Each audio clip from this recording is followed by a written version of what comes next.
Welcome once again, my friends, and thank you for stopping by to listen to an old storyteller. Today we have a story from Turkey, and the title of this story is Madjun. There was once a bald-headed young man whose mother was very old. The woman wished her son to learn a trade, but no matter where she put him for that purpose, he always ran away. One day he caught a glimpse of the Sultan's daughter, and from that moment he could think of nothing but the princess. He went home and said to his mother, "Go to the Padishah and ask him to give me his daughter." His mother was astonished and answered, "Why, lad, thou dost not possess 5 paras and knowest no trade.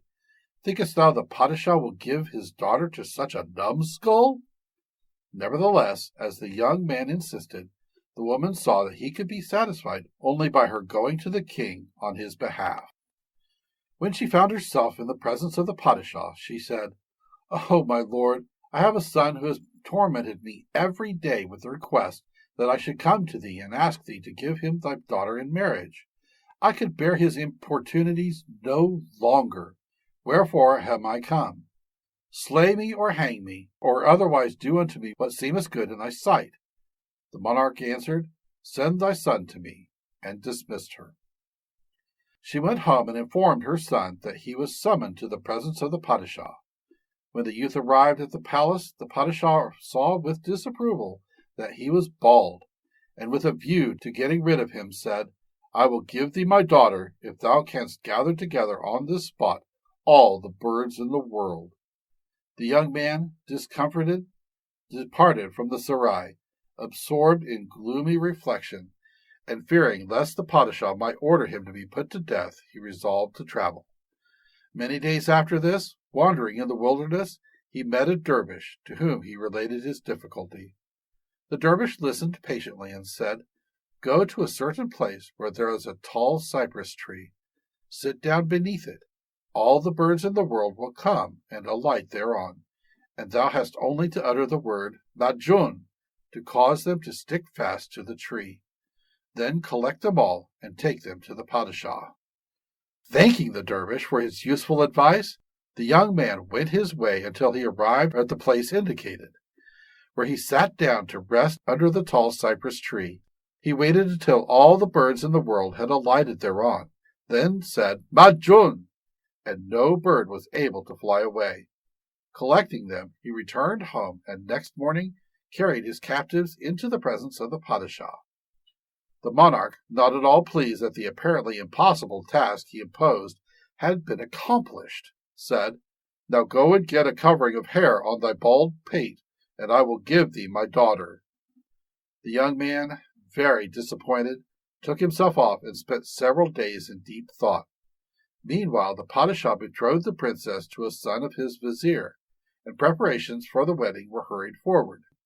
The young man, hearing of this, went on the bridal night to the serai and hid himself on the roof, above the chamber in which the vizier's son and his bride were to sleep. As soon as he saw them both, he pronounced the word Madjun, and they were unable to move so much as an eyelid. Night passed and the day broke. As the day wore on and the newly wedded couple failed to appear, a slave went, and peeping through a chink in the door of their room, endeavored to discover if anything was the matter. The bald-headed one above, seeing this, cried, "Madjun," and the slave found himself unable to stir from the spot. In short, as one after the other came to the door, until everyone in the palace was gathered there, the word Madjun was uttered, and all became transfixed, unable to move hand or foot. The Padishah was at a loss to know the meaning of it all, and sent for a certain Hoja, who would surely help him in this strange matter. The young man came down from his elevated position on the roof, and stole after the Padishah's messengers. On the way they entered a butcher's shop to buy some meat. As they had laid their hands on a carcass to indicate what they wanted, the bald man had overtaken them, cried, "Madjun," and they all found themselves stuck fast to the meat. Meanwhile, the Padishah was impatiently awaiting the return of his messengers, and becoming angry at their delay. At length, unable to endure it longer, he himself went after them. Passing the butcher's shop, imagine his surprise to see all his servants stuck by their hands to a piece of meat. "Oh, merciful Allah! What is this?" cried the Padishah, and ran immediately to fetch the Hoja. When the latter arrived, he said, "My lord, thou hast promised thy daughter to a certain bald-headed young man, and as thou hast not fulfilled thy word, he it is that is doing these things." "What is to be done?" asked the king.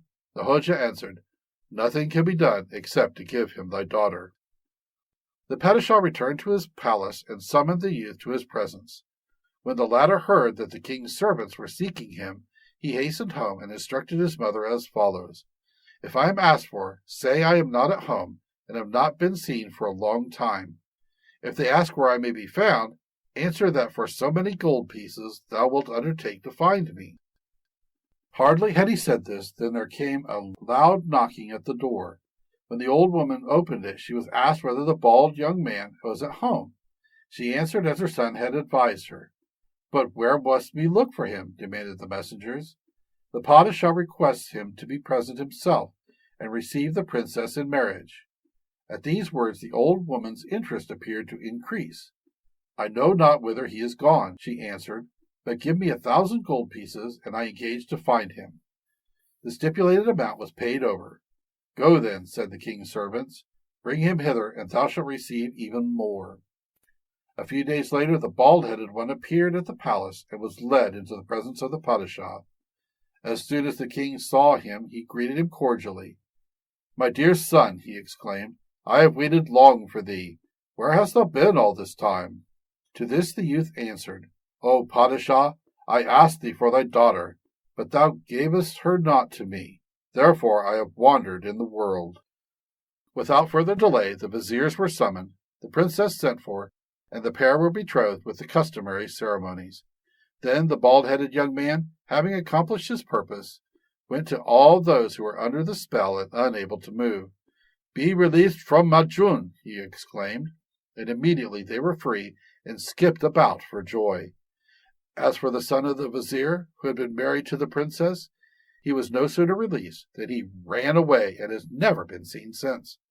The princess was now married to the bald youth, and they lived happily ever after. Thank you once again for listening to this story. If you enjoyed this story, please press that like button. Also, please help an old storyteller out by subscribing to my channel. The next story will be posted in a few days, so until then, may your story continue to be a good one.